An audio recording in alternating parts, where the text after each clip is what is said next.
two categories, what may be called not a gas or a non-gas and a gas. And within gas, we have the most idealized situation, which we call the ideal gas, and then a real gas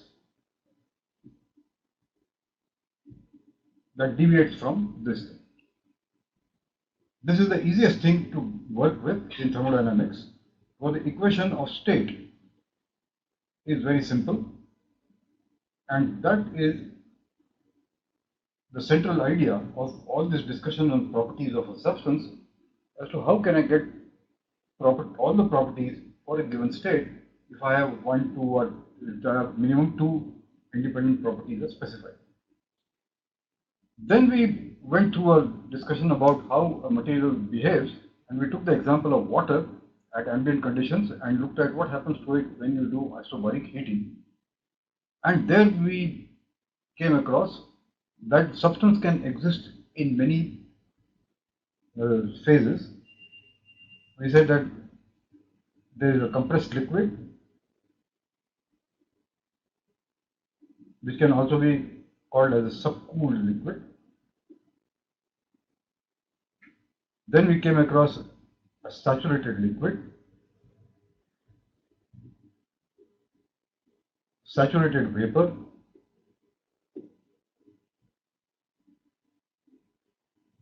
and superheated vapor.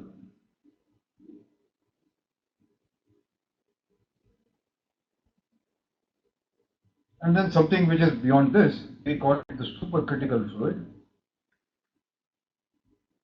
or the dense fluid.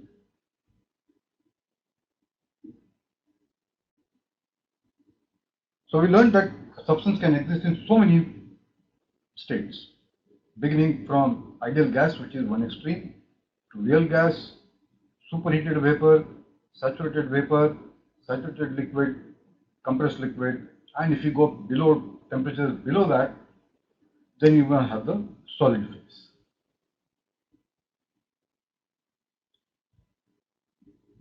Then we came across something which said that this and this, the saturated liquid and saturated vapor, can coexist as a mixture, as a phase mixture in equilibrium. So any mass fraction of liquid and vapor, if it is corresponding to the saturated state, it will be there in equilibrium. Then we said that in saturated state, pressure has a one-to-one correspondence with temperature and vice versa, which implies that these two are not independent properties, but basically they are only one property.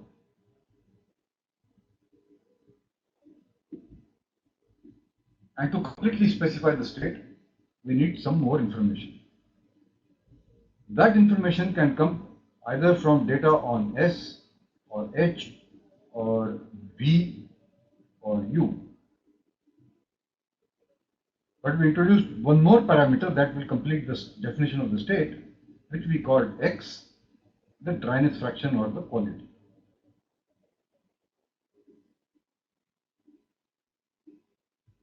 And the way we defined X is that X is equal to the mixture volume divided by the total mass of the substance in that.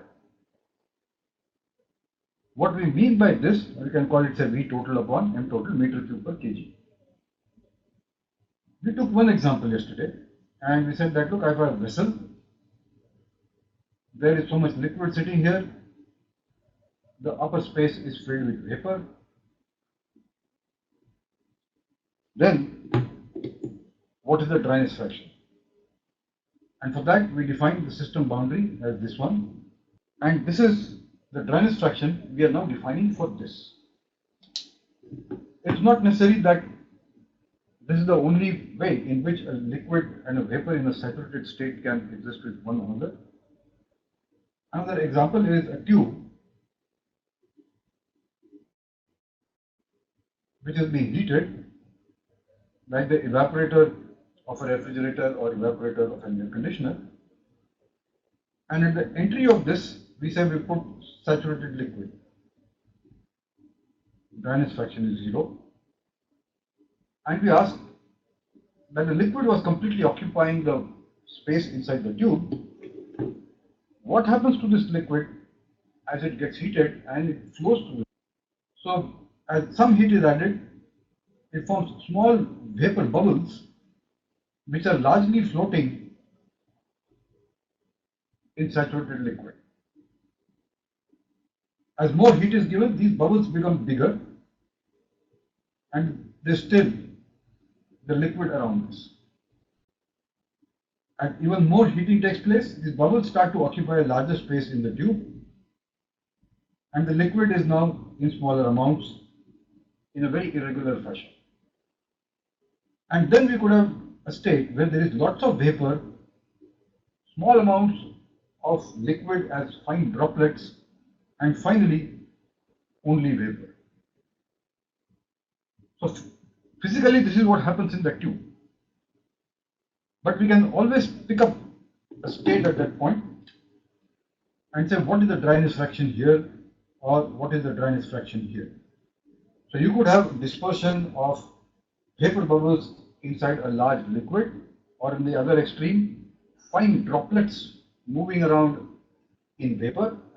This is also what happens in steam turbines where it's operating in the wet state. And in between, it's very irregular behavior, and we cannot really write equations and solve out and say what is the answer. But qualitatively, we can say that if I take a element here, what is the dryness fraction? And we know that as this heating takes place, x goes from 0 to x equal to 1, and then if more heating takes place, the temperature rises, and it is then a superheated vapor. So these are different ways in which one can encounter this thing, which is a mixture of a liquid vapor, a liquid and a vapor in a saturated state. In all cases, the definition relates to the definition as per the system is concerned. This is the system here, this whole thing is the system over there, and this is what we write. And we can then write that this total volume is volume occupied by the liquid, the F, plus volume occupied by the gas, the vapor, divided by the total mass. The total mass is mass of the vapor, mass of the liquid, plus mass of the vapor. The volume itself we can write in terms of specific properties. This is mf into Vf, which is the specific volume of the vapor. So that is the volume occupied by the vapor. And similarly, the liquid, mass of the vapor multiplied by the specific volume of the vapor. This is the volume occupied by the liquid, this is G, vapor, divided by the total mass. And then we can break this up, that this is mass of the fluid, which is the liquid, divided by total mass, multiplied by specific volume of the liquid, plus mass of the vapor, divided by total mass of the mixture, multiplied by specific volume of the vapor. And here we define this property, that this ratio, mass of vapor divided by the total mass, this is our dryness fraction. This is V. This is X. This is the specific volume of the mixture. That is what we are trying to calculate. So this is equal to, this becomes 1 minus X times Vf plus X Vg. So the specific volume of this mixture or this mixture or this mixture can be calculated by a relation where we know the dryness fraction, we know specific volumes of the two phases. So although this equation looks like we have three variables on the right side, we have X coming here and these two coming here. But since these correspond to a saturated state,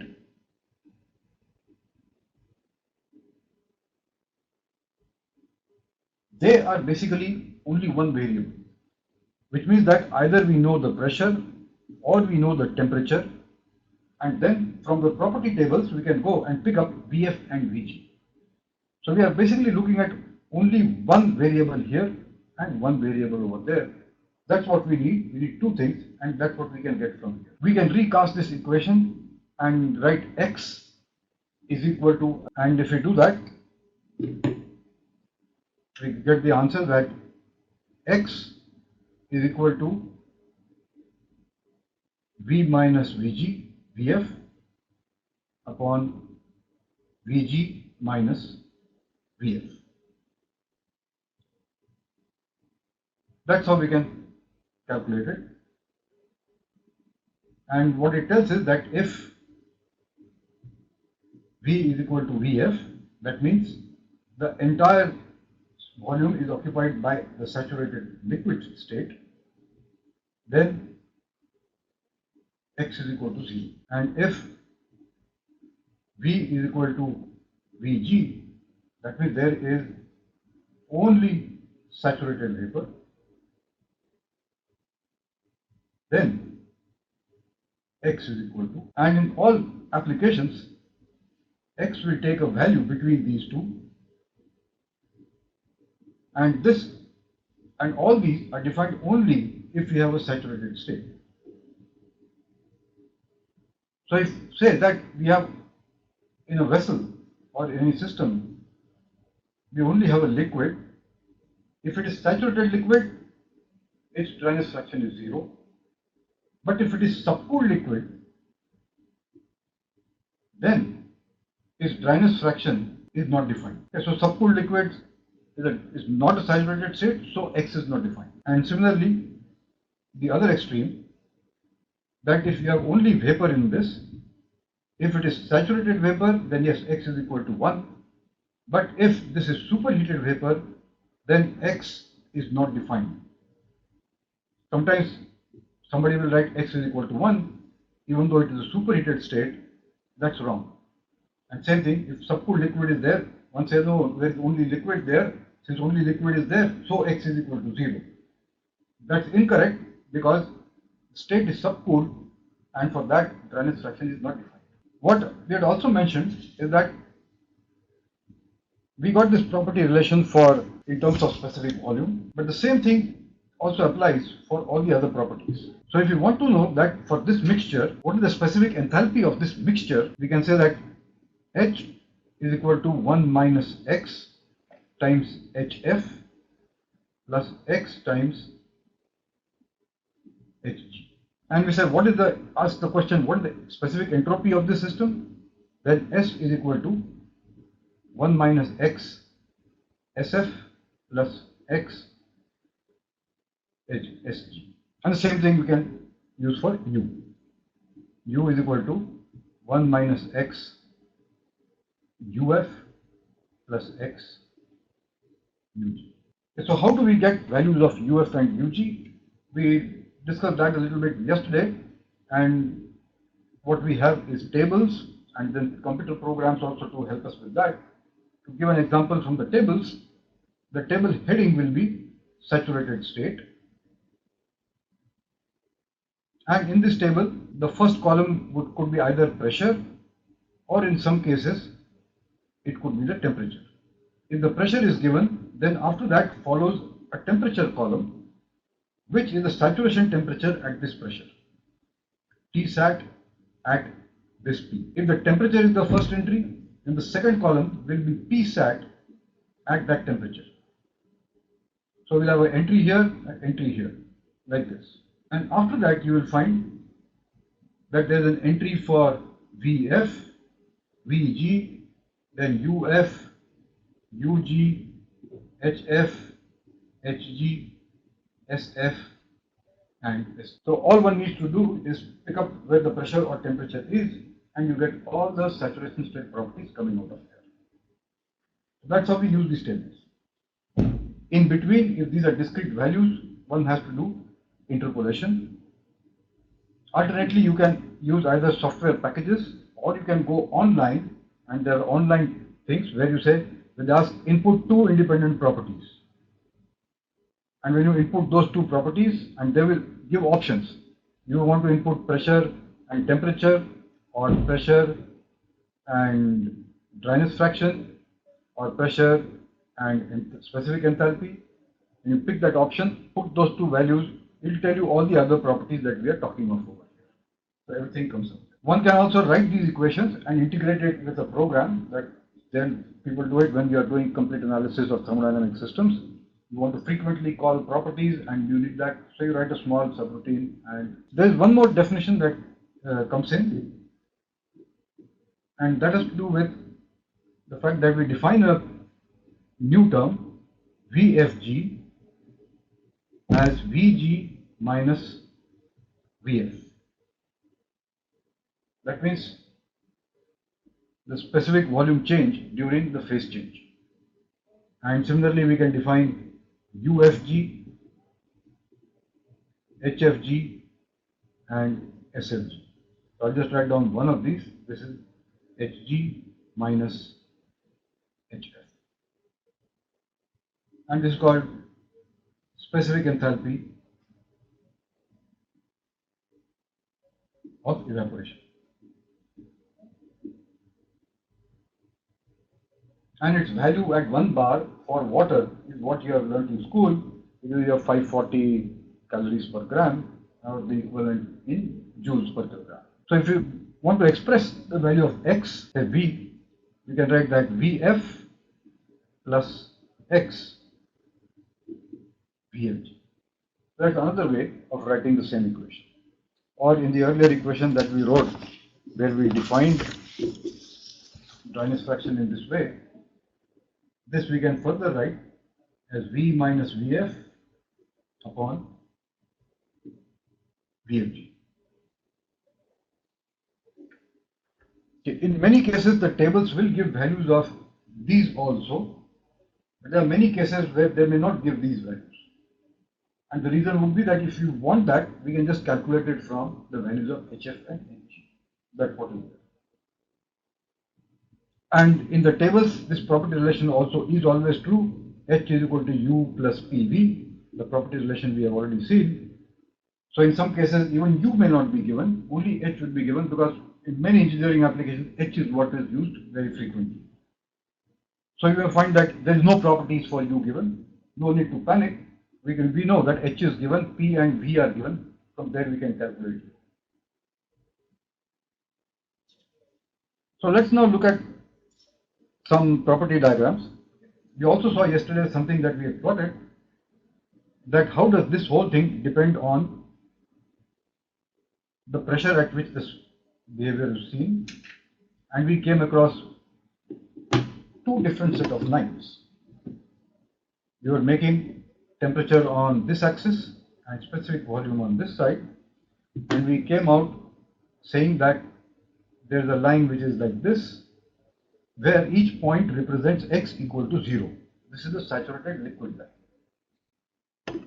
And then we said that there is the other part of this line which goes there, where points on this, they represent dry saturated vapor.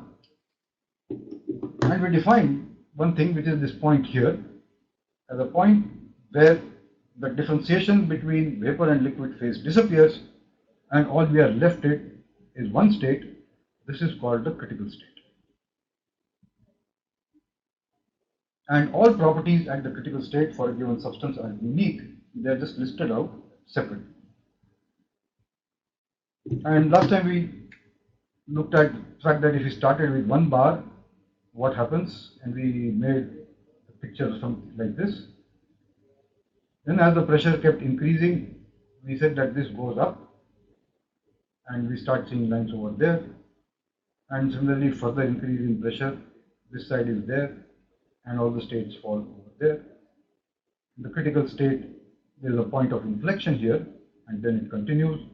And at pressures greater than the critical pressure, we do not see any phase change. This is what is called the supercritical fluid. and all states in this region where they are above the critical pressure and above the critical temperature, they are called supercritical states.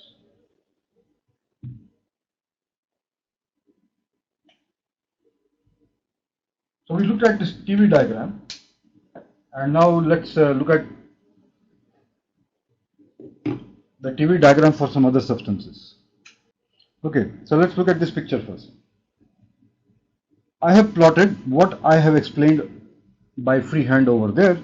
These are real numbers for a substance which is a refrigerant R134A. This is a common refrigerant which you now see in refrigerators and some air conditioners. On the y-axis is temperature in degrees Celsius. The x-axis is specific volume in meter cube per kg. These are real numbers. Now what you see is that this line here going all the way up, this is the saturated liquid states. And they are all pretty much like a vertical line telling us that the specific volume change with temperature is quite negligible. But when we go to the saturated vapor state, we see this line coming here. And you can see a very large change in the specific volume, something which was like 0.001 or 0.002 of that order has now become at least 100 times bigger. It's now 1 over here and goes up to 2. So the first thing to note is that in many of the cases, there's a very large change in specific volume that accompanies this phase change process. Water at ambient conditions, when it changes phase from liquid to vapor, its specific volume increases by almost 1,000 times. So there's a huge increase in volume that takes place. But when we plot this thing in a different scale, we just change the y-axis, the x-axis to a logarithmic scale. Now you begin to see a curve which looks something like what I have been drawing. So on this side, this is the critical point at the top. The parameters are the same, temperature in degrees Celsius, specific volume in meter cube per kg. And on this side, we see that there is a very steep line, which is the saturated liquid states. And this side, we have the saturated vapor states. So this begins to look like the picture that we have been making. And yesterday we saw that on this side, all those lines where the pressure dependence is so weak that almost all states in the compressed liquid state, they all are pretty much close to this line itself. It's not falling on the same line. So that's one thing we get to know, that pressure does not have a very big effect on specific volume, and later on also, as we will see, it doesn't have a very strong effect on specific enthalpy or specific internal energy also. Okay, so this is a real behavior and what we have been looking at. And now let's see the same thing for different substances.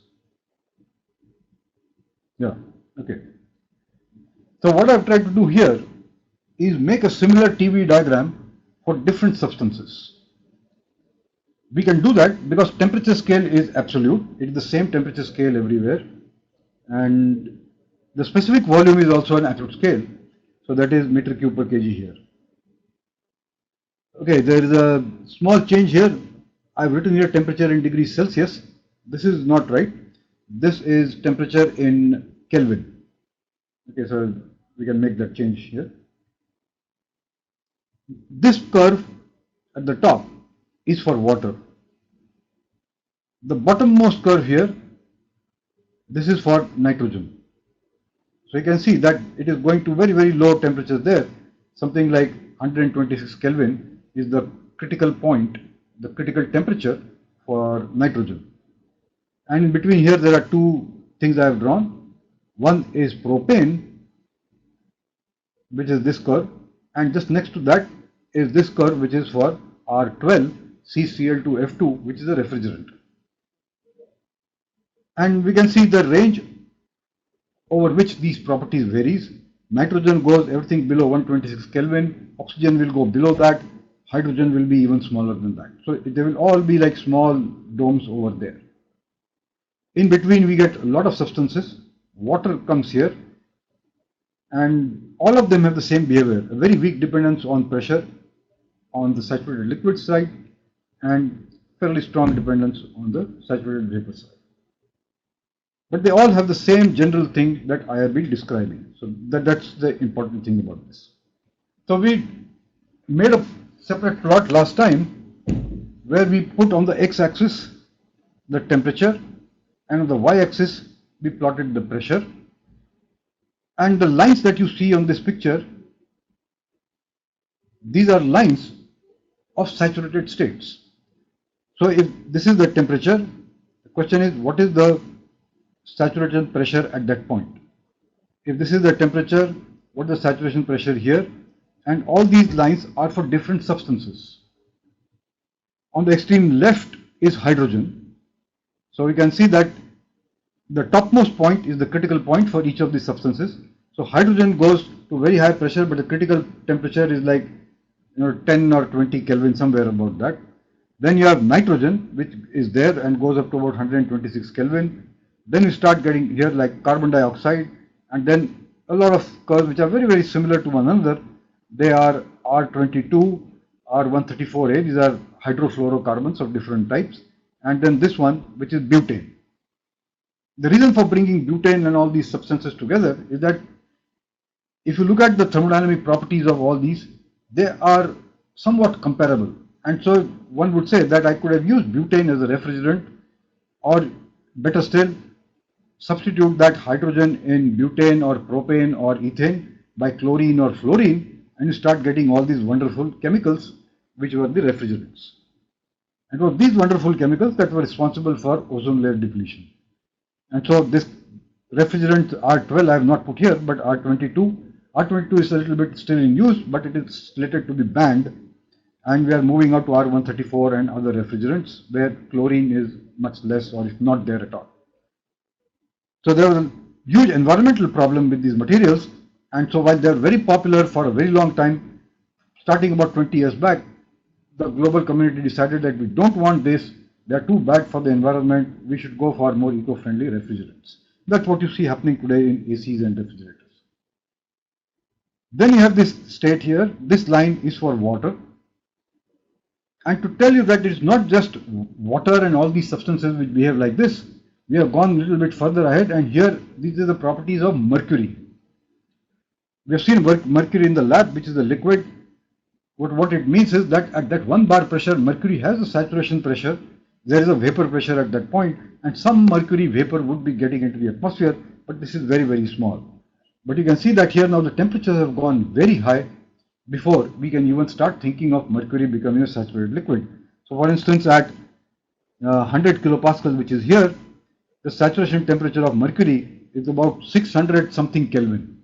It's fairly high temperature before mercury will begin to boil. And on the right is sodium. And here you can see that at 100 kPa, sodium will melt at about something like 1150 Kelvin. Fairly high temperature when it melts, and after that it can boil or change phase at constant pressure. But the pressure is increased, it does the same thing.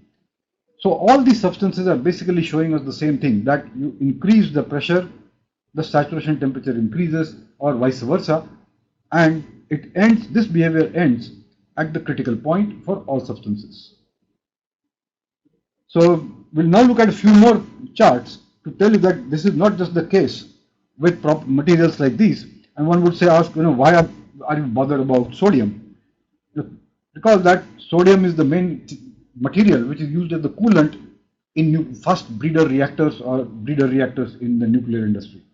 So the first reactors that are being built, the core of the nuclear reactor is surrounded by liquid sodium, or maybe liquid sodium plus liquid potassium, and we need to know the thermodynamic properties and the transport properties of those materials in order to work with them. We'll look at one more set of materials and see how their properties are, and then we'll move forward. So here's the picture. Okay, here's the plot. It may not look very clear. Print is not very good. But what it has is that on the x-axis is temperature here in degrees Celsius, going from 0 degrees to 2800 degrees Celsius. Okay, fairly high. And on the y-axis is pressure, but now the units of this pressure are very, very different. What you see here is pressure in millimeters of mercury absolute. So we know 760 millimeters of mercury is 100 kPa, 1 bar. So that will be something like this is 100. So this is that dashed line here is likely to be at atmospheric pressure. So you're looking at pressures which go below that. 1 millimeter of mercury. This is one thousandth of a millimeter, 1 micrometer of mercury, 1 nanometer of mercury, and even smaller than that. So you're looking at very, very low pressures, which means that you're looking at very high degrees of vacuum. And that is where you are seeing all these materials being plotted here. Nitrogen, oxygen, carbon dioxide, and water are at this extreme end, followed by mercury. We just looked at that. And then we have a whole bunch of lines with similar shapes, with different magnitudes though, starting with cadmium, zinc, magnesium, calcium, lead, aluminium, copper, gold, iron, titanium, platinum, magnesium, tungsten, tantalum, chromium. So practically every material that we use in engineering is on this chart, and it all behaves in exactly the same way. The big difference is that for these metals, we get saturated states at very, very low pressures and very, very high pressures. But the behavior is the same. And so one can ask, why do I need to look at the vapor pressure curve of, say, in this case, a tungsten, W? Recall that earlier we had incandescent bulbs, and the original bulb in the olden times, the bulb was evacuated because of vacuum. So tungsten was heated to a high temperature, something like 2500, 3000 Kelvin. And if you saw that the bulb goes fused, it is because that solid tungsten at that temperature kept evaporating, went into the vapor phase, the diameter of the wire kept going down, it got more hot, and at some point the bulb goes fused. That's what we say the filament breaks. So there are many such cases and many manufacturing processes where we deal with plasmas. For example, plasma deposition on a material, you get very, very different and very desirable properties. Where we deal with materials like chromium and nickel and molybdenum and all that, we are looking at very high temperatures and you would like to work with very low pressures, create a plasma, and you do plasma processing of materials, which is a very key technology today in the type of new materials and new processes that we are seeing around us these days. So that's where these properties become important, but bringing it into thermodynamics is that they all behave exactly the same way that what we have learned about, say, water that we started with, or butanes and pentanes and all of that. So that was the vapor pressure curve that we had looked at last time. Okay, now we go on to the other types of diagrams that we have to deal with. And what we have said now is that to get two independent properties, I can have either V, H, S. We can have any of these properties, V, U, H, and S. Any two of these are always two independent properties, no problems. P or T, and any of these are always two independent properties, no problem. But in saturated state, it has to be either any two of these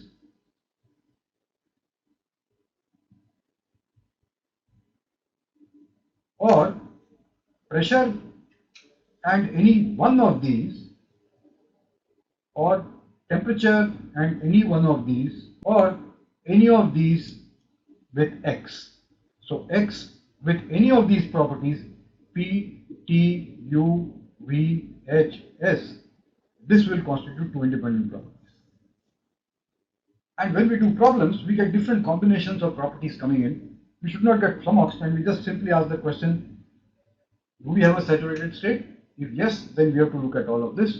If no, any two of these properties are good enough. If the state is completely defined, it may be a little more difficult to get properties. If, say, you are given U and H are given, we automatically know that I have two independent properties. The only trick is, how do I get S, P, and T? And this is a little more tricky. A good software package is no issue at all. You just put these numbers, it will tell you what it is. Okay, so that will give us the complete details about states of all these vapor, liquid, and mixtures. Now we look at some other properties, property diagrams. beginning with the pressure and specific. This diagram is very popular with users in refrigeration, air conditioning, and those type of cycles. And by looking at the diagram itself, people used to solve problems in the good old days, like 25, 30 years back. Today, of course, you can do all of that on a computer or even program it. But one needs to understand what is the diagram telling us and how do I know that I'm doing the right thing, and in case I did a mistake, how do I correct it? So I'll briefly describe what is the appearance of this diagram, what are the different regions on this diagram, then I'll show you some real pH diagrams, and then we'll see pH diagrams for many other substances. So the y-axis on the pH diagram we have P, and on the x-axis we have specific enthalpy H.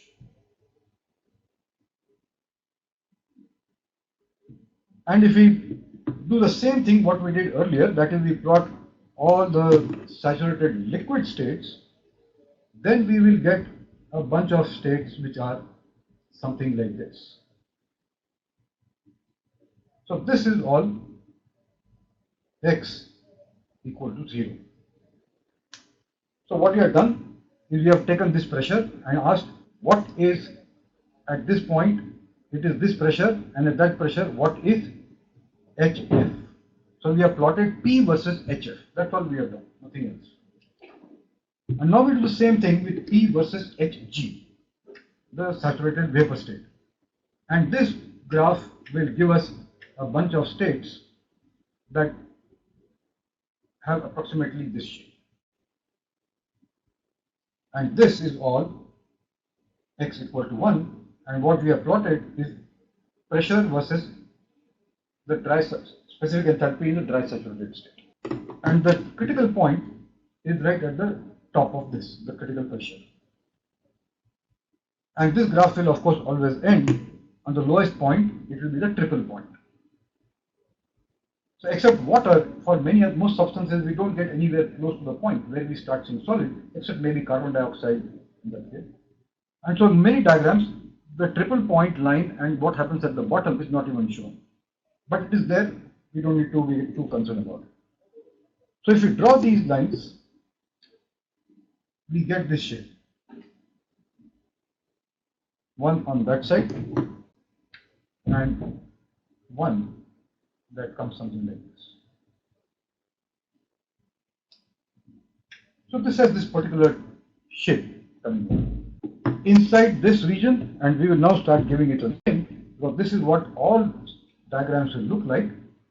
This we will call as the dome, or in many cases this is the saturation dome.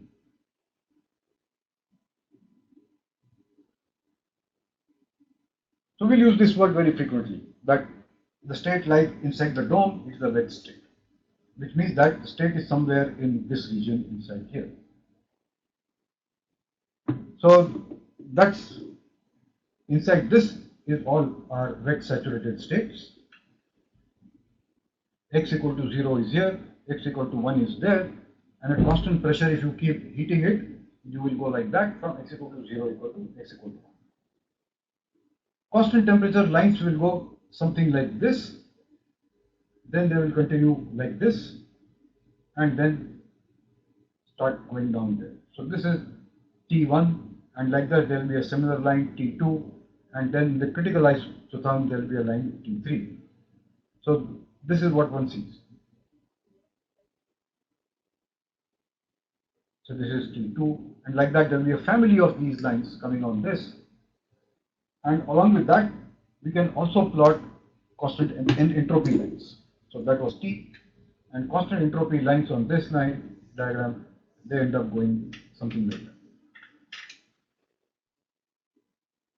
S1, S2, and so on. So what does this diagram tell us? This side is the compressed liquid, this portion here, or the subcooled liquid. This side here is superheated vapor, and above this is supercritical fluid.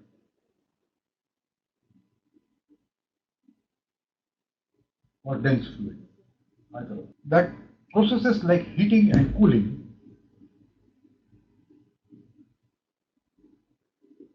especially in a flow process.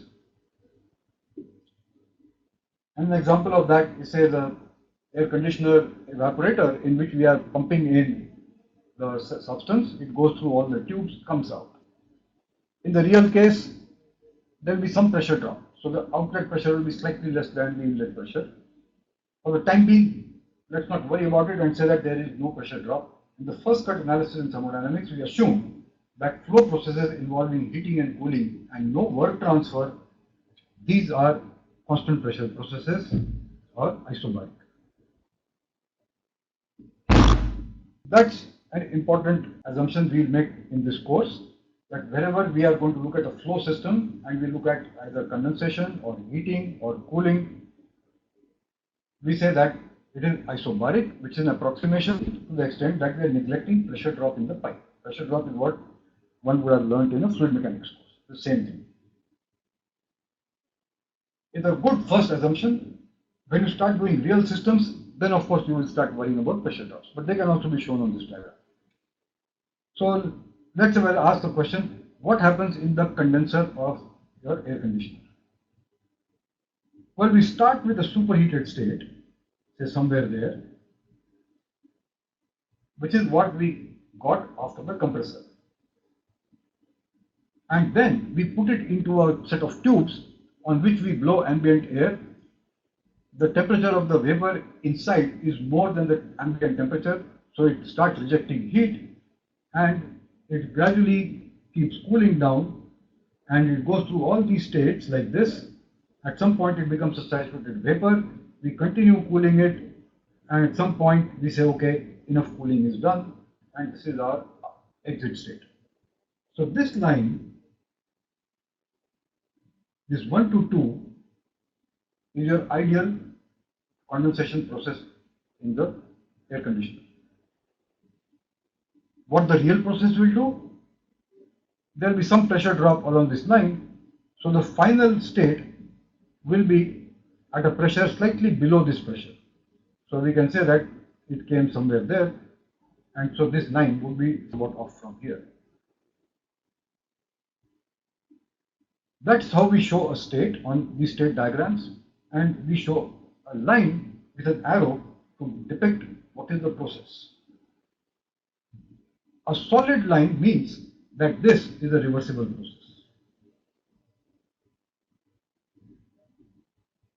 If the process is irreversible, this will have to be a dotted line. And the nice thing about this diagram is that if we are able to get these two states plotted on this diagram, then we can say, well, what is the enthalpy change in this process?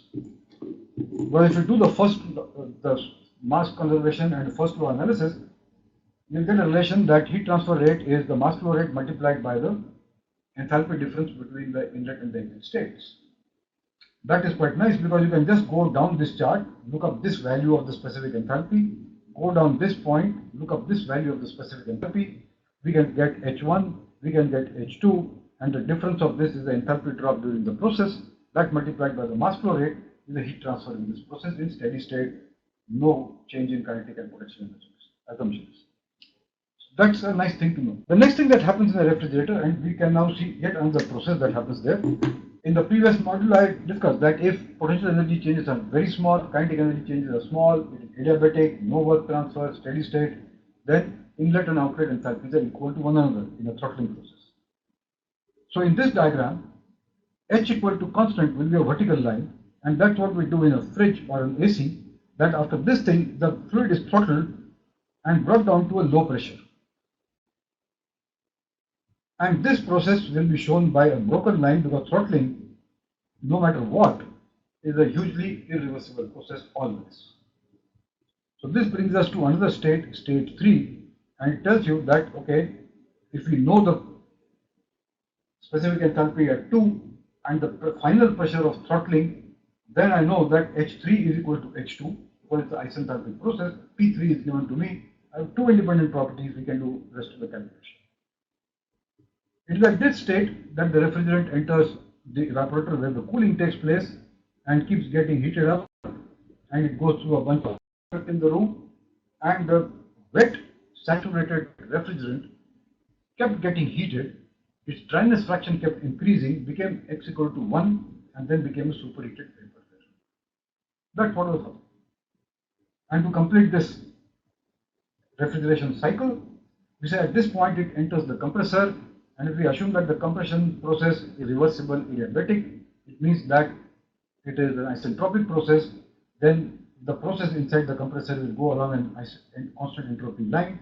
This will again have to be a solid line, and that is our compression process.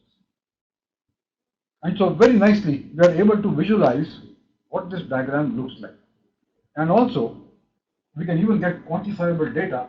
Earlier, we had to look up the charts and do interpolations. These days, we can even make this whole thing in a software, and by touching the points on the screen, we can just get all the data from there.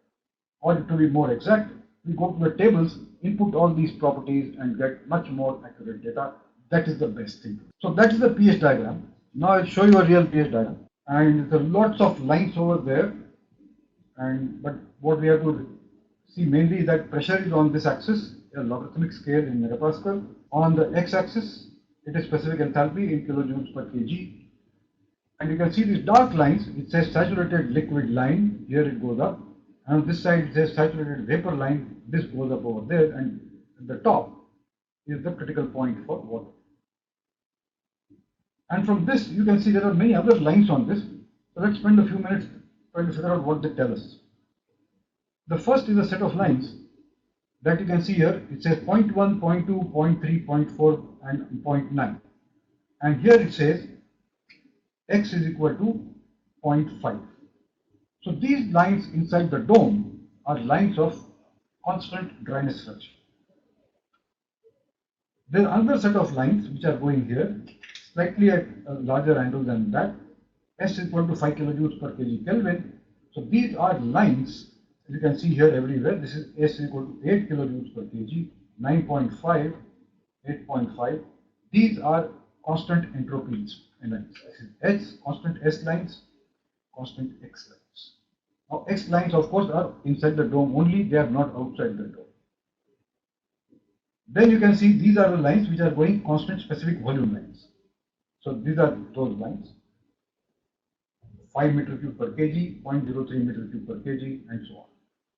And these funny looking lines coming from the top, these are constant temperature lines. And what I was just drawing are these lines over here, which says like 550. So this is the line that is coming at 550. This is the line coming at 500. This is the line going at 450. So they're almost vertical lines. In the compressed liquid part, become horizontal inside it, so they have not been shown, but we know that it is the same thing. And then from there, it further goes down and comes 500, 400. So on that pH diagram, this is what we were looking at. We have constant temperature lines, we have constant entropy lines, and we also saw inside the dome constant dryness fraction lines. And of course, we are also, I haven't drawn here, but also constant specific volume lines. Another substance that I'll put up here is oxygen. Simply because now the scale of temperatures is completely different on this, but you can look at the shape of this, it's exactly the same.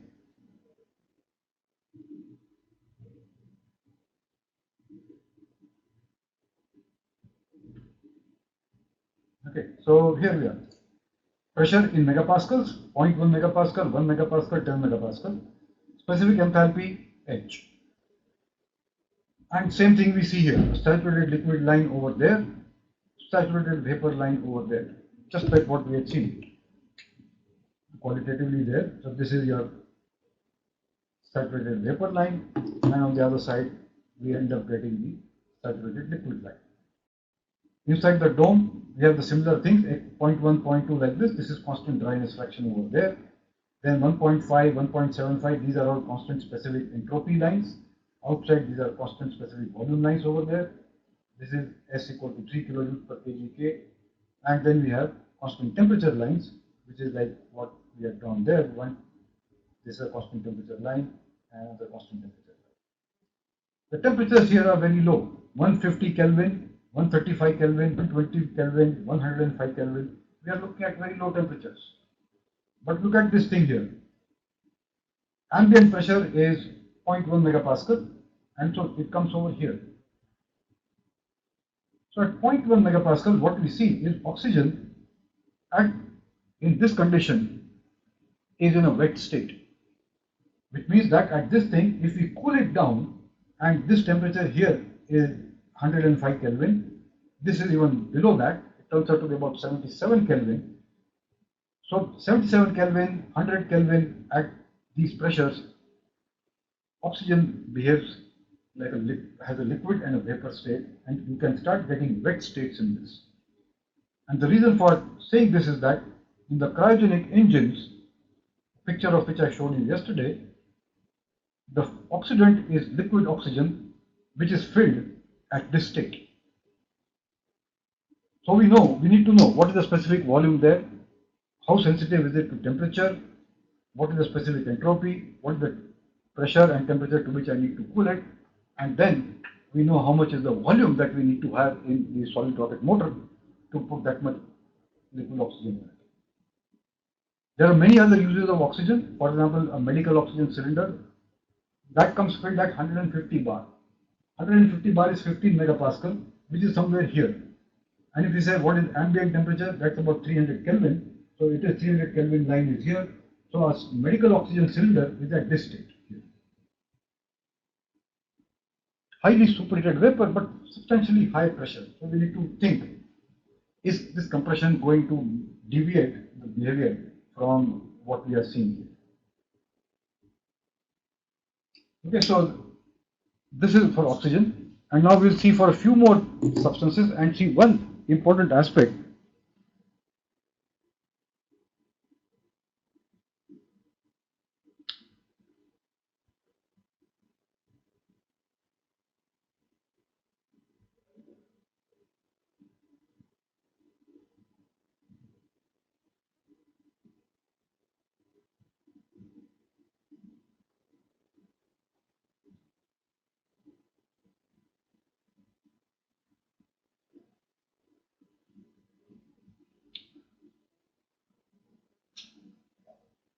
Okay, let's see this.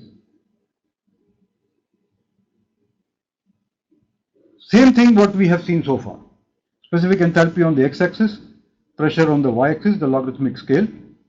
But what I've done here, and this is data taken from the tables and I just made the plot myself, is this side, this is the chart for water. On the left side are saturated liquid states for water. On the right side, sorry, this is not water, this is ammonia. This is for ammonia, and on the right side is dry saturated vapor state of ammonia. And then we have put other things here. So this side is, you have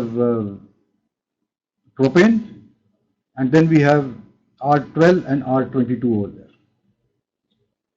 So what we are seeing here is they all have the same shape, but in making this drawing, we have to be very, very careful, because in all these cases, specific enthalpy, which is here set to 0, is decided quite generally as per the wishes of the person making the property tables. In these materials, the specific enthalpy HF at 200 Kelvin has been set to 0. And so we could make all these property plots of different substances on this. Water tables that you see, there the specific enthalpy of liquid, saturated liquid water at triple point is set to 0. So I cannot just make that plot and plot H of that on this. They will look fine, okay, but actually they are quite different there. The whole thing will have to be shifted quite a ways out. The other thing that this sort of a picture tells us is that what are the substances that have somewhat similar properties. And this issue came up 20 years back when R12 as a refrigerant was banned because of ozone layer depletion. And immediate question people started asking that what is the material that I can put in my refrigerator and air conditioners. So people started looking at these properties and said, look, let's see what all materials we have. We have propane, we have butane, we have R22, 23, 14, so many hydrofluorocarbons. And we start looking at all the properties and we find that two materials which are very similar in properties, we can substitute them with one another provided all the other things don't come in the way. For example, there is no corrosion or reaction with the oils, or it becomes toxic, then we won't use it. But if those things are also okay, then what it means is that you can take the existing refrigerator or the existing air conditioner, throw out R12 and put it your new refrigerant, and your fridge and AC is good enough to keep working on. And that's what initially was done. But as time goes on, we came from R12 to 22. Now 22 has to be banned and removed. So we are now looking at even more refrigerants which we can change. And that's how you see in the market today 134A in refrigerators. 5 years from now, even that will be probably phased out and you will have something more coming in. And this is the basic starting point from which we do the design and engineering of all those devices. So that's why I put this diagram, and the idea is that beyond just looking at it and getting properties, it tells us a lot more about how these substances behave and which can be used in lieu of the other ones. Okay, so that was the pH diagram. We now go to the next type of a diagram, which is again very popularly used, is temperature entropy diagram.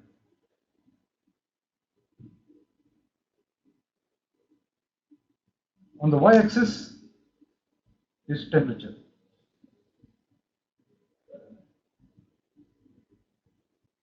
and on the x-axis is specific entropy. And again, making this plot, you have to have the same caution that we had with the pH plot. Once you have set specific entropy at a particular point to 0, specific entropy also gets set to 0. So specific entropy has the same issues, that specific entropy of nitrogen has got some value, specific entropy of water has some value. The two are not on the same scale. Temperatures are on the same scale, specific volume is on the same scale, but specific enthalpy, specific entropy are not on the same scale. We have to have a common reference point for everything, only then we can compare them. Okay, so now let's look at the TS diagram, and we do the same thing we did for the pH diagram. And what happens here, if you look at any of these substances, what we see is that the saturated liquid states all come on a line like that. This is all the saturated liquid states. Saturated liquid line is called, or x equal to 0. And we continue the same plot. We take all the properties of the dry saturated vapor and make a plot, and it looks something like that. This is all x equal to 1, and we can join all of these.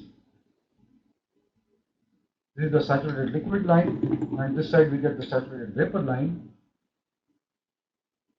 and at the top is the critical point. So this is the dome again.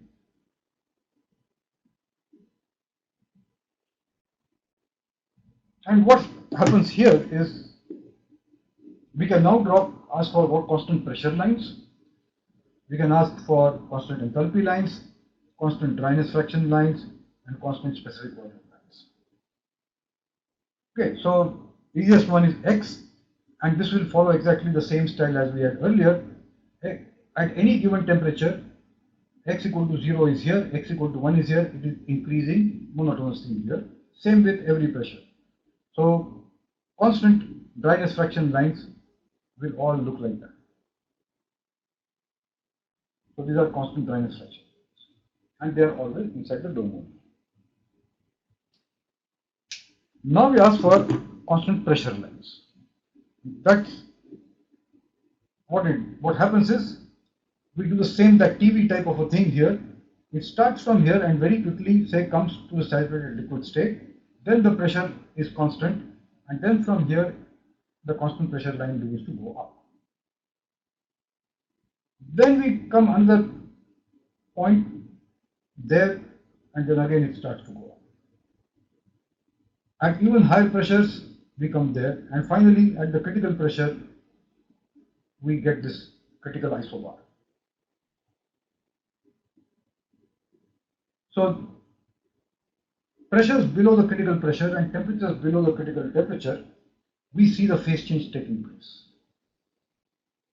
So constant pressure heating from this state will first take this to a saturated liquid state. The specific entropy is increasing. Then it will be followed by constant temperature evaporation, and then it will become a superheated vapor and then continue on its line. So that's what the constant pressure heating line looks like. Constant pressure cooling line will be exactly the opposite of this, which in our TS diagram was a nice straight line. Here it has become a little more curvy line. And that this was state 1, this is state 2. From state 2, we undergo an isentropic process. Isentropic process means S is constant, and this will be achievable in an ideal situation in a turbine or a compressor, nozzle or a diffuser. These are all isentropic processes, and these are all slow processes. But that doesn't matter. So what it means is that if S is constant, a turbine or a nozzle attains states which are on this line, anywhere. And then depending on if the pressure was there, this will be the state. The pressure was there, this will be the state. Pressure was there, this will be the exit state. And this diagram tells us that if any of these devices were non-ideal, that's what we learned in the laws, then there will be an increase in entropy. Which means that while the ideal turbine will have come like this, the real turbine or the real nozzle will go like that to that point. And that will not be a solid line, so this has to be a dotted line. So from here to here, the turbine, ideal turbine will be like this, the real turbine will be like that. The compression process will be exactly opposite. Ideal compression will be isentropic, it will go up. The real compression will of course have an increase in entropy, so the line will go that side. So that's how the TS diagram helps us in visualizing all these work consuming devices. The same is true even at this end, that when you have compressed liquid. So if you are pumping water from this pressure to this pressure, this will be the ideal pumping, this will be the real pumping. And the trouble is, you will see in a minute that all these lines on this side, they are very, very close to one another, and what we draw here as pumping as this state is the ideal one. This is the isobar, and real pumping will be like this. This is a big exaggeration on what we can actually see on the diagram because the lines are very, very close, but in the real world, this is something we will have to take care of. Okay, so that is the lines of constant pressure that we looked at. Now we want lines of constant enthalpy, and what happens is that these lines go like that.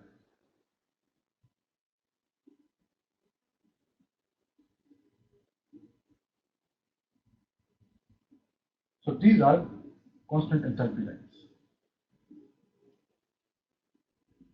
And what it tells you is that if you are going to do throttling from here, that's an isenthalpic process, then the states that one would get will be all along that side and not along this side. Throttling is a irreversible process. Entropy has to increase, so the states will lie to the right and not to the left. You cannot throttle a substance to a higher pressure. It is always to be throttled to a lower pressure. So these are constant enthalpy lines. Specific volume lines are also somewhat similar on this, but of a different slope. So that tells us everything that we wanted about the TS diagram. And I have illustrated this with a heating process, which is like a cooling process, the turbine and a nozzle, and also the throttling process of this diagram. Okay, now we will see the real TS diagram. Okay, you see a lot of lines over there. This is specific entropy. It is 0 here, which is saturated liquid at triple point.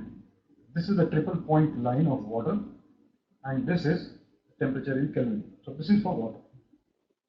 And the shape of the dome is like what I qualitatively shown. And inside this dome, you have the same thing. X is equal to 0.1, 0.2, 0.3, constant dryness fraction lines going that way. Then you have P equal to 0.1 megapascal, 0.2, 5, 10, 20, 100 megapascal. These lines are going up there like that. But notice one thing, that this is 20 megapascal, 50 megapascal, 100 megapascal. So suddenly within this small range, we have had a huge increase in pressure. This side we are going lower and lower in pressure, 0.1 megapascal, 0.001 megapascal. So we are going like now 1 kilopascal. So these are very low pressures. And then if you see this part, practically they have not drawn anything over here. And we know that all these states on this side, and this is now this extreme line on the right, on the left, is 100 megapascal, very, very high pressure. And this is the saturated liquid line. So pumping water from 1 bar to 10 bar won't even show up on this line. It will be a very, very small line somewhere squeezed in between this here. And that's because the dependence of entropy on pressure is very, very weak. And so we cannot see those lines here. And so although on my diagram, on freehand, we can show all these pumping processes, isentropic and asentropic, if we were to use the real diagram, we cannot even show this, visualize these processes over here, but reality they will be there. And these are the constant enthalpy lines, H equal to 3500. You can see that these lines are going like this. And what one sees interestingly is that as this H line comes in, it is somewhat like a constant vertical straight line here. Then it goes through a turn, and then these lines are pretty much horizontal at this end. Look at this spot. And in a minute we will see why these H lines have become horizontal, which means that H is now 3500 at this particular temperature. So if you pick up any pressure, that doesn't matter, specific enthalpy is the same. It is independent of the pressure, and that's what we will see, that this is what ideal gas behavior actually begins to look like. Okay, so this is the thermodynamic properties of water. And again, now let's see what use I can put this to. And I pose a question that in a refrigerator we use 134A or R22, or in the olden days there was ammonia. Why can't I make a refrigeration cycle or an air conditioning system with water as the working substance? We have steam power cycles, all of them use water. Why not use the water in a refrigerator? And so let's begin to look at this. What will happen? Firstly, we cannot go below 0 degrees Celsius. It will freeze. So we have got to make a compromise and say, look, I will give a safety margin and say I will not go below say 6 degrees or 5 degrees Celsius. And that means that we will be something like, you said this was 280, this part is 273 plus 6 makes it about 290. So somewhere over there is the lowest temperature we can get. And then we want to reject heat to the environment, so we want to heat it to temperatures above 55 degrees Celsius, say, if it's the ambient. So it's about 80-85 degrees Celsius. So that makes it 273 plus 85 is about 360 or something like that. So that will be here, say, approximately. So we have to make a cycle which will operate between these points, 360 and this thing. And so it has to have one throttling process. So this will be a condensation process which will happen at the higher temperature. So it will be condensation like this to liquid, then a throttling, which is H constant line comes here, then here, and then goes back over there, and then you compress it. Constant entropy compression. The trouble is that if you look at 360 and you start looking at the numbers that come out, you'll see here that the specific volume is on the order of, it says 100 meter cube per kg. V. So this is very, very big specific volume. This is vapor at low pressure. It occupies a very large volume. So to get the same mass flow rate, we need very, very big pipes, many meters in diameter, before we can even make this thing work. And to get any reasonable amount of cooling effect, this whole system will become very huge, very bulky, and so you'll have to make a compromise and say, look, only if I can make a compromise and use all of this in a very compact way, then I will use water as a refrigerant. But otherwise, water as a refrigerant is in fact not possible for freezing at all. I can only use it at best for air conditioning, and that is the central idea of what is called a vapor absorption chiller or a vapor absorption machine, where water is the working substance. You operate at very, very low pressures throughout the cycle, and you have to keep worrying that air does not leak into it. And that is where the engineering becomes complex. Now, firstly was size. The second thing, all these property diagrams tells us that pressures of water will be very low, much less than the ambient pressure, which means that I can always expect leakages, and leak will be air into the system. And once air leaks into the system, but partial pressure of air goes up, the performance of the system drastically goes down and we have a big problem. But that is where the engineering challenge lies. This is a very attractive way of doing air conditioning because the work or the electricity that it consumes is very, very small compared to vapor compression systems, which is what we use in fridge and ACs. But that's the implication of properties of a pure substance on what we can do and what we cannot do. Okay, so that was the other diagram that I had. And there's a question here, so let's see. Okay, there is a question which says what will be examples where there will be chemical composition is different at different phases. Okay, I'll come back to it a little later. And I'll come back to it tomorrow after we discuss ideal gases. Okay, there's one more diagram that I will put out. And this is historically a very popular diagram. And a lot of the initial engineering in the early 1900s was done with this plot. And of course, that plot was made by hand. There were no computers or anything. So all these property data were taken and using freehand and using various things, people made nice beautiful curves and made this picture. And that was the mainstay of engineering into the late 70s.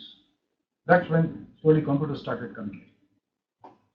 This is called, this diagram has H on one side, S on one side. So this is the HS diagram. And popularly this was known as the Mollier diagram or the Mollier chart.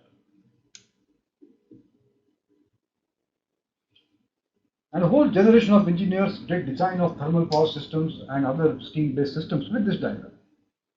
They plotted the points on this, found out what is what, and that's how they went about doing it. Now remember, we're talking of liquid oxygen and all this. This is also the time in the 60s and 50s last century. There were no computers, and the whole design of putting man on moon and launch vehicles was all done by such diagrams. Right? They are quite powerful tools. On this diagram, the saturation dome is like this, but the saturation point is over here. Saturated liquid line is over here. This is the saturated vapor line. These are lines of constant dryness fraction, 0.76, 0.78, 0.86, 0.98. So we get very good discrimination of dryness fraction here. These are lines of constant temperature. These are lines of constant specific volume, and these are lines of constant pressure. So one can draw all the processes that where the inlet state to a turbine, where the outlet state, then where the reheat taking place, where the condensation, and we can make the complete cycle on this, and then do all the calculations for sizing of the equipment. Nowadays, it's good to know that this is there. And by showing a cycle on this, we get a very first-hand feel of what this cycle is all about. And what are the possibilities where we can improve, what are the things that we cannot do on this diagram, that also becomes clear. Okay, now let's go back to our, let's start with the TS diagram. And I mentioned that as we go further and further away, the H lines are becoming horizontal. That means constant temperature line and constant specific enthalpy lines are becoming one and the same. So H is now linearly related to T in some sense. You can look at another way, that if you look at this part of this chart, the lines have somewhat become straight and they are somewhat parallel to one another. Okay. So what that tells us is that that was not the case when we were looking at the lines in this region. Here there are all sorts of funny shapes of the lines, nothing seems to be parallel, nothing seems to be straight, and that is the reason why in this whole region you have very strong non-linearities of behavior of the properties. And that's why we needed to make a very complicated surface like the PVT surface that I showed last time. We fit 60-70 constant equation to that, and then we are able to compute all the properties. But what this thing tells us is that life has become much more easier. You don't need such a complex formulation anymore. Maybe you can do something much simpler over here. Don't worry about this part. So that is what is happening. And the same thing happens on the TV diagram also. So here is what is going on. If you make the TV diagram, this curve was like that. and you had the critical point at the top. As we go far away, all these constant pressure lines that we were looking at,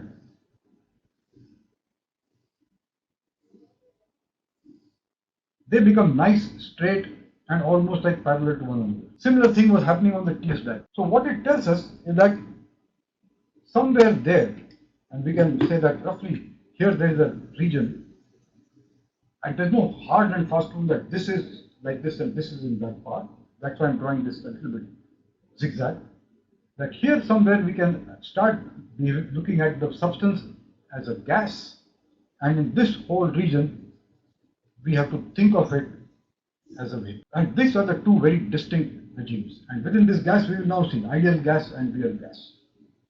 But the fact is that in this condition where there is a vapor-like behavior, we should not even think of PV equal to RT. Completely wrong.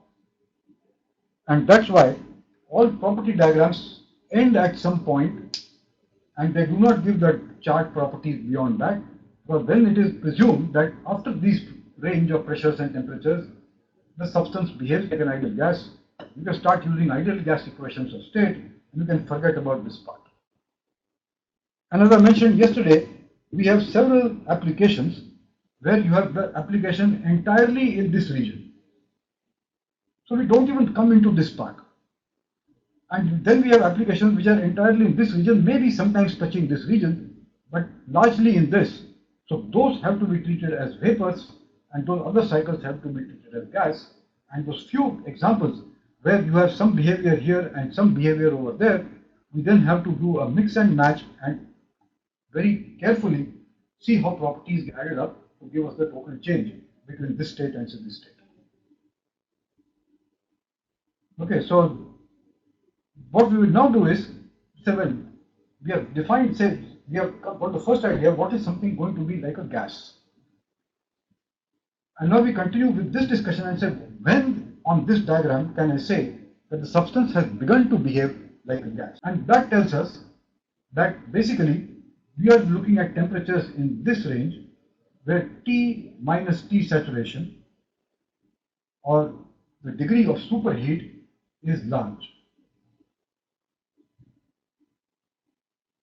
We have not yet defined what is large, but we say that look, if we are far away from this, that means you have heated it a lot more than this saturation temperature here, we can start thinking of this as a gas, at least as a first of all. And if that condition is not there, it cannot be a gas. So now we will do is first look at what is the criteria that we have to decide in some more quantitative way whether the substance can be considered to be a gas or it can be considered to be a non-gas. The theory for that goes like this. We look at the critical point. And we say that relative to the critical point, where does the state lie? And then we will define a series, a group of states which we can say are code for ideal gas behavior. Okay, so the first thing we do is we say that at the critical point,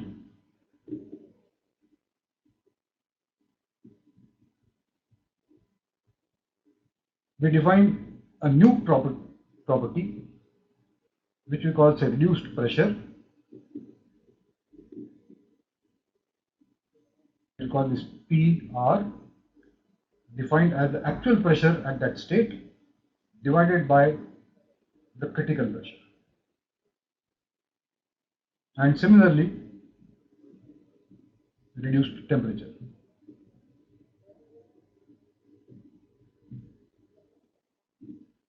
T, this is the reduced temperature, defined as the actual temperature divided by the critical temperature.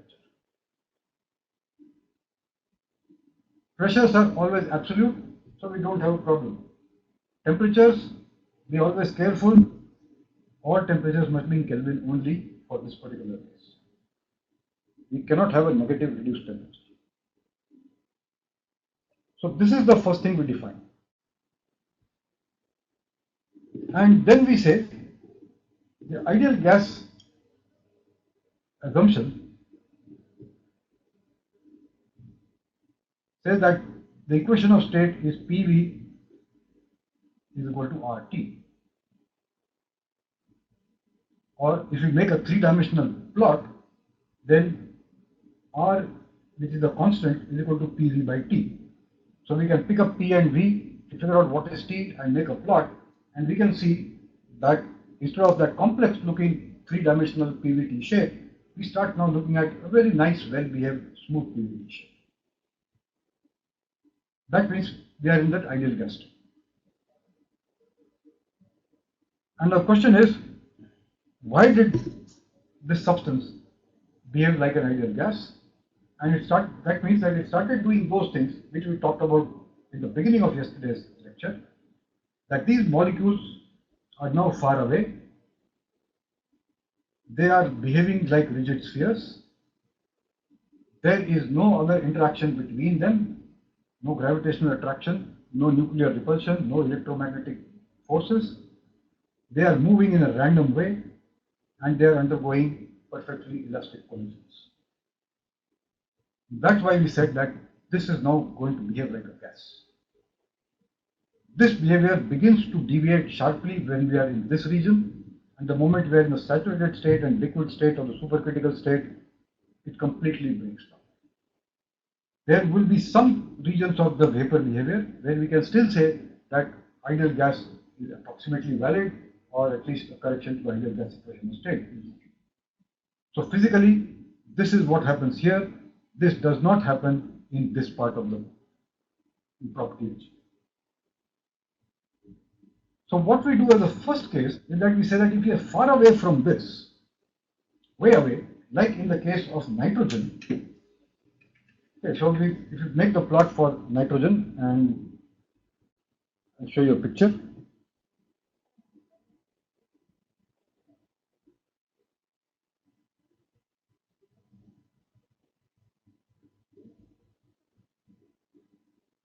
Okay, what I've done here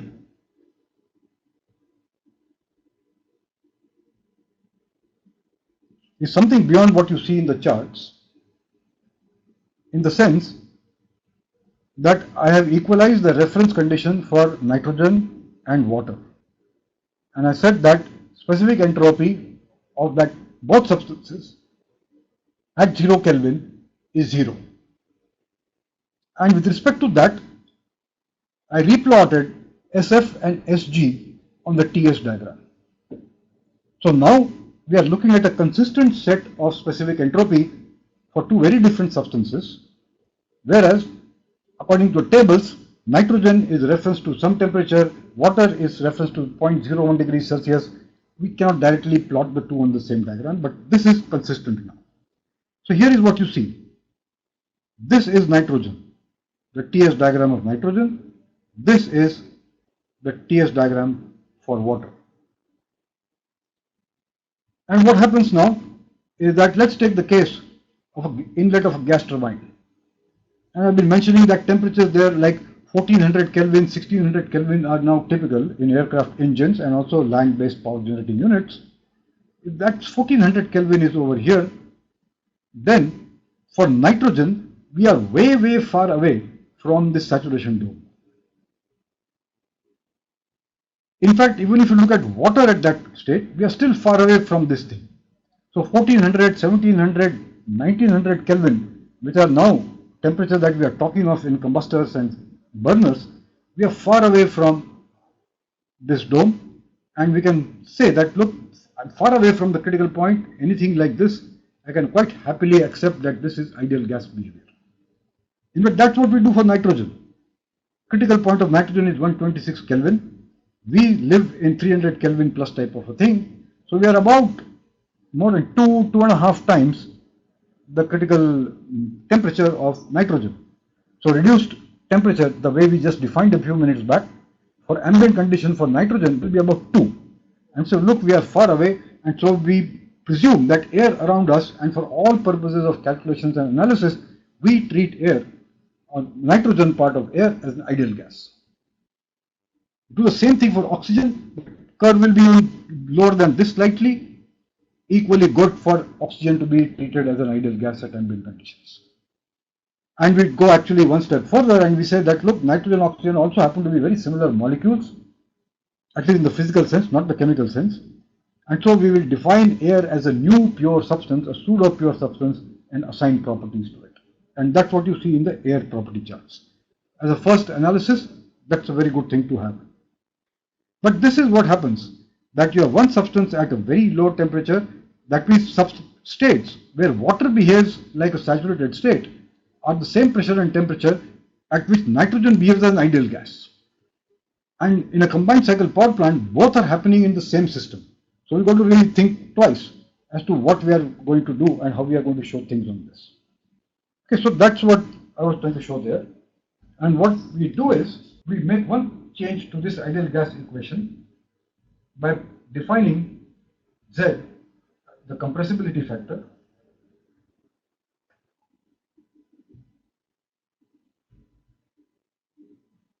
and put the equation PV is equal to Z.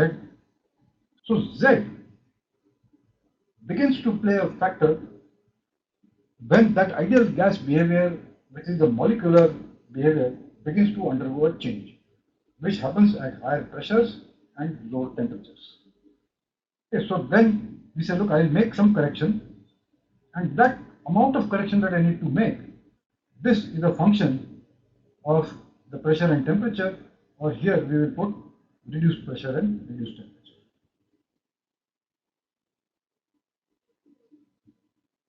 And once we do that, we get a little better in using a very simple equation of state a little further down. So we can say that, look, now I don't have to stop here with PV equal to RT. If I start using PV equal to ZRT, maybe I can cover this more region also. Z is, in this region, Z is one ideal gas behavior. In this case, Z is somewhat off, but I can calculate it and make a correction. And you can continue that logic here also. Only difference is that the correction that Z will bring to PV equal to RT is very big. In fact, here it will be correction of the order of 100.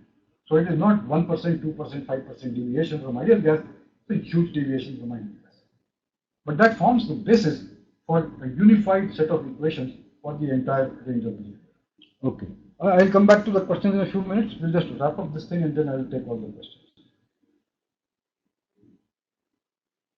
Okay, so now what is Z? The thing that happens is we start with what Z is actually is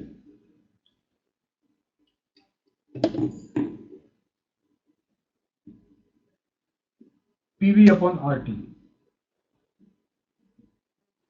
But now we should be clear that V that we are getting is V actual upon RT.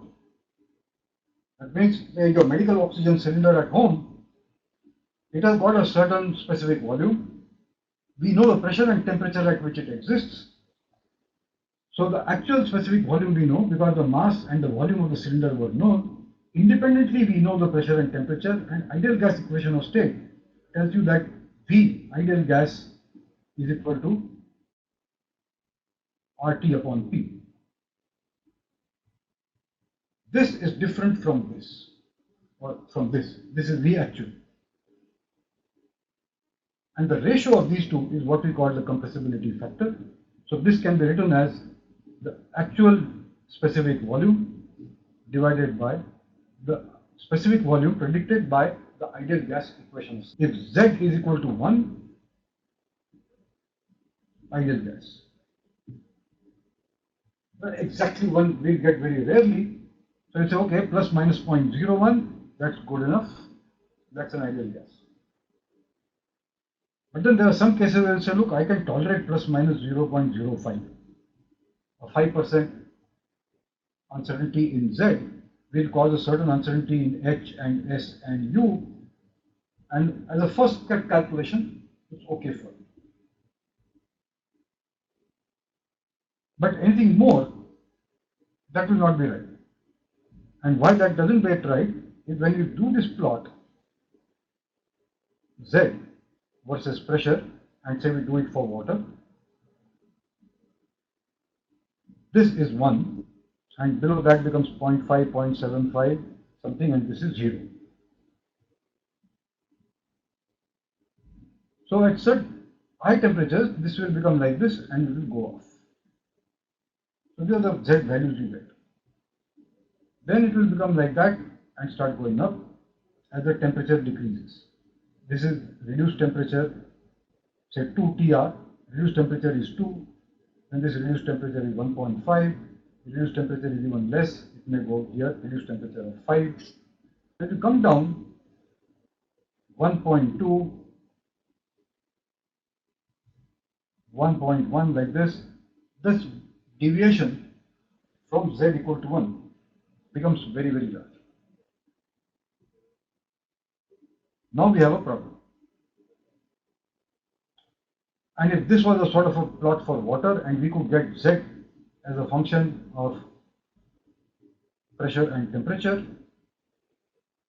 then we would have to get a similar plot for butane, another plot for oxygen, another plot for everything else. And life would be very, very complicated. But nature has its own beauty, and instead of plotting P and running parameter as T, so T is increasing this way, we change the coordinates, and instead of P, we plot the reduced pressure, and instead of T, we plot the reduced temperature. Then something quite elegant happens. So this side is reduced pressure, and this will be logarithmic scale 0.01, somewhere here 0.1, 1, 10, 100. Reduced pressure has no units, so no problem. We'll put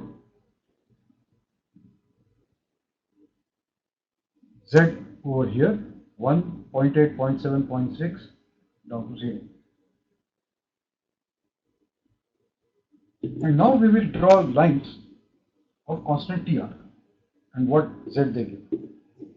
So the first thing we will do is we mark something which we would like to see, Z equal to 1.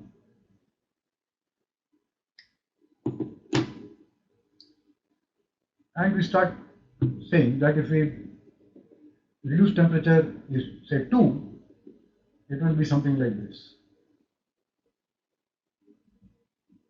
This is 2. Yeah.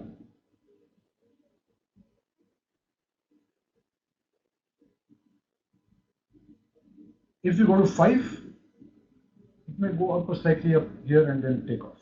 So this might be 5.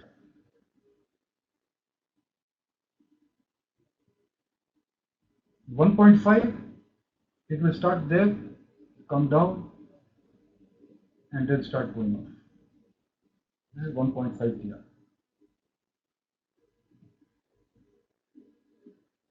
1, it will come there. And so 1 will actually be at the critical point, so it actually will come somewhere there, around 0.2, and then go. So you can consider this to be like 1.2, this to be 1. And below that, you have a curve. So this will happen when it is 1. Sorry, so this line should be like this, 1 and 2, so somewhere there. So reduced pressure is 1, reduced temperature is 1, and you get Z critical, something like 0.27 or something like that. And below that, we start getting a curve like this. And at even lower reduced temperatures, you actually start getting up to this point, and then you have a saturated state, and then again from here it starts to pick up. So that's the type of behavior that emerges, and we'll get the exact numbers a little later. But let's see what does it tell as to which are the conditions under which we can safely assume a material to be an ideal gas. Okay, so the question is, in which part of this chart can I say that ideal gas is okay? And so we look at the case where Z is equal to 1, and they say, okay, wherever Z is within a band, ideal gas is okay. And so one of the regions that emerges is right here. So if reduced pressure is very small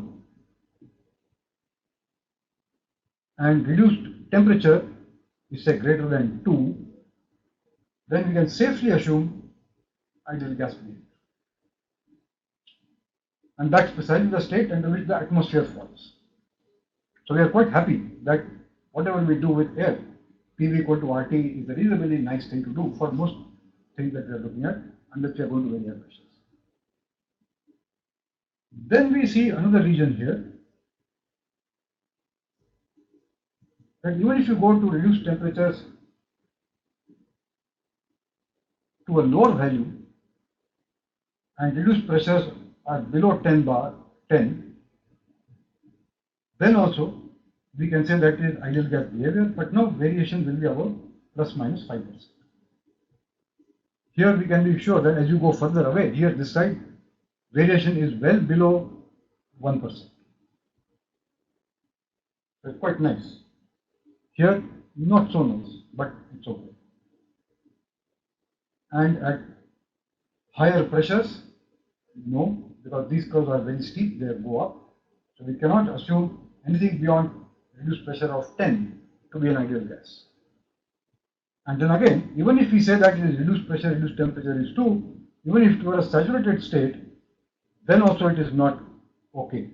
So we can only look at this part where some saturated states will also come as ideal gas behavior, but the saturated liquid state, which is this line, this has got very large Z or very small, cannot be considered to be an ideal gas. Okay. So that's what we have introduced now, the chart which is known as the generalized compressibility chart.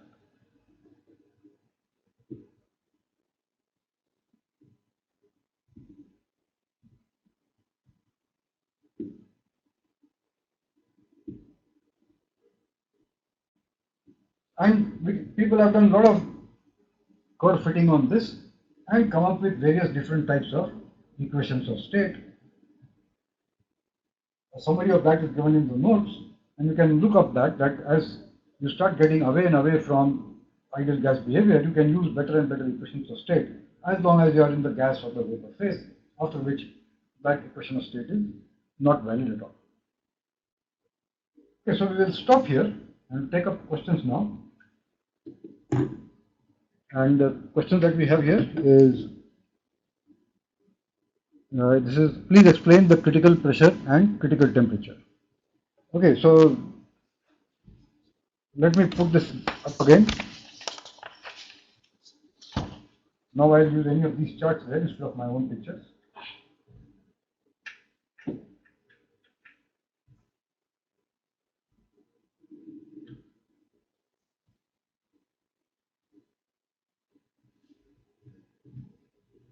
Okay, so here we have a TS diagram for water. And what we are seeing here is that this is the critical point. At the critical point, the difference between vapor and liquid behavior has disappeared. There is only one state, and that we call the critical state or the critical fluid. And any state above this, to the left of this, to the right of this, is also a single homogeneous state. Second thing, if you heat it or you cool it, there is no clear physical difference between two regions, two phases with drastically different densities. That doesn't happen. So that is what's the first instant where that doesn't happen is the critical state. Below the critical state, you have any pressure or temperature below the critical state and you heat it or cool it, we are likely to get a mixture of saturated liquid and saturated vapor. So that's one way to look at critical state. The second thing you can talk of the critical state is that above the critical temperature and critical pressure, which are unique properties of every substance, we cannot get a saturated state.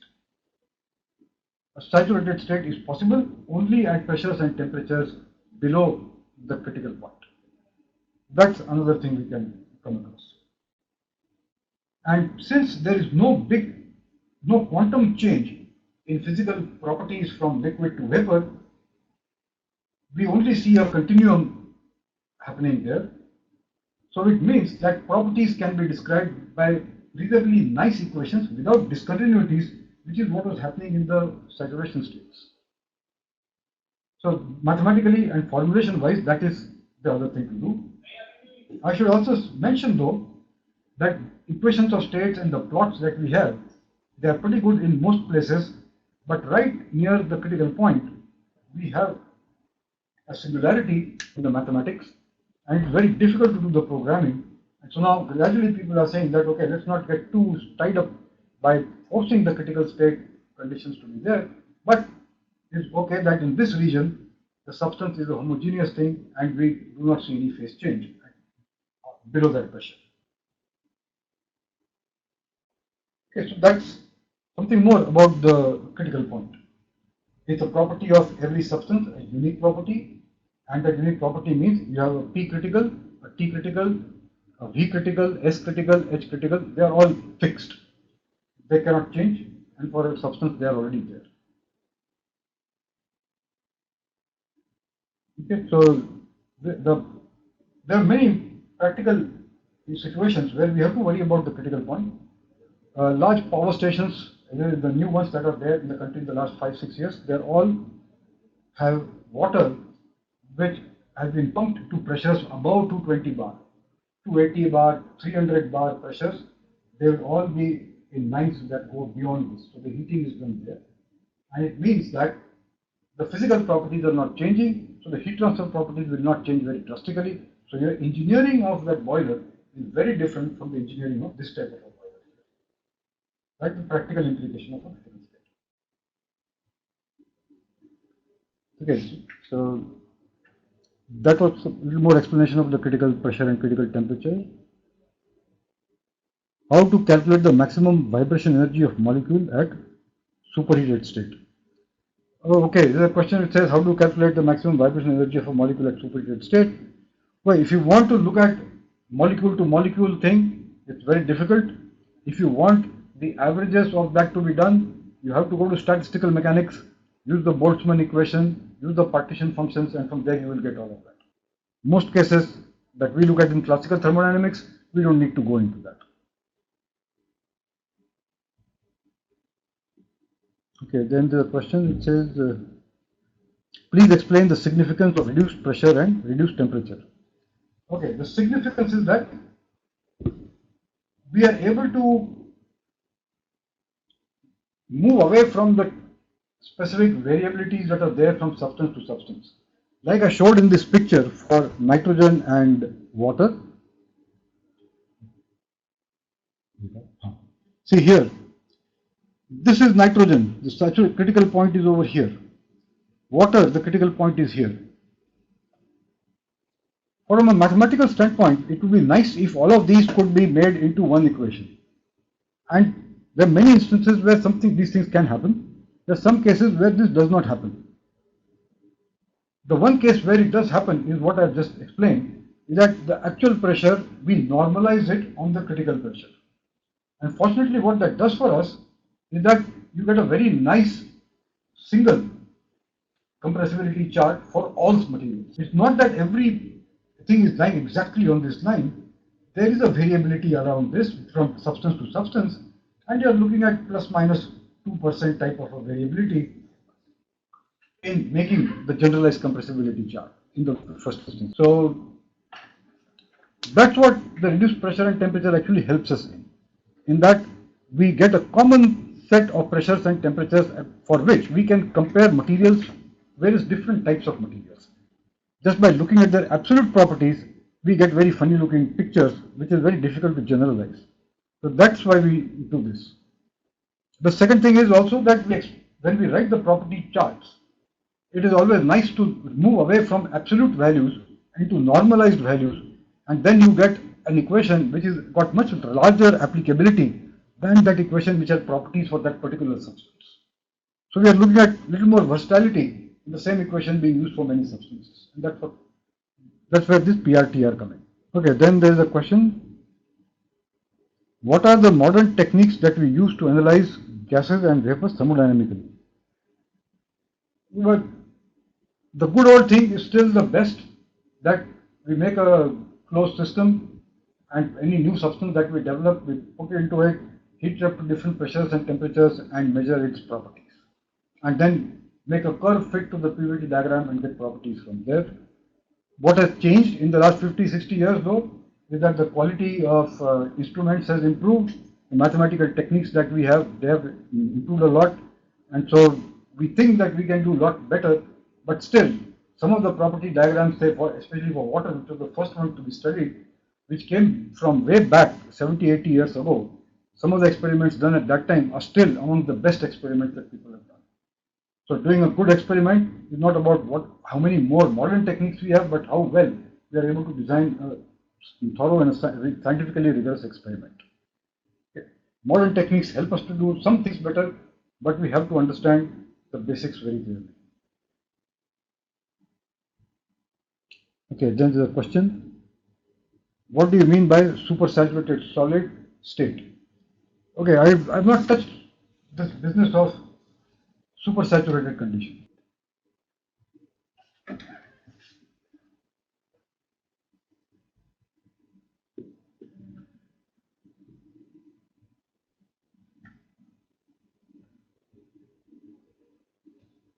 Okay, so we haven't done it simply because this goes into non-equilibrium thermodynamics, and that is not in the scope of this course. But we'll give an example where this issue comes in. What we said is that if we take a cylinder piston arrangement and we have a substance there which is, say, a saturated liquid, throughout this discussion we have said that as soon as we give some energy to this, at constant pressure it moves up, immediately some vapor is formed. In reality, what happens? This or its counterpart in a flow, that you are pumping in saturated liquid and you are heating it now, and you expect that vapor bubbles will be formed. What has practically been observed is that instead of exactly happening at the saturation temperature, the liquid remains in the liquid for a few degrees greater than the saturation temperature, and then it changes phase. Same thing with a solid. So this could be a supersaturated liquid or supersaturated solid. So what it's telling us is that what we learned in equilibrium classical thermodynamics, in reality, there is a slight deviation from that, and this deviation could be of the order of about 2 degrees Celsius. Why it happens and how it happens, we cannot explain it from classical thermodynamics. We have to get back to both first non-equilibrium thermodynamics and then go back and look at all the aspects from statistical thermodynamics to explain this. So we are not going to go into these parts into a beginning course in thermodynamics. Advanced courses is where you will be worried about.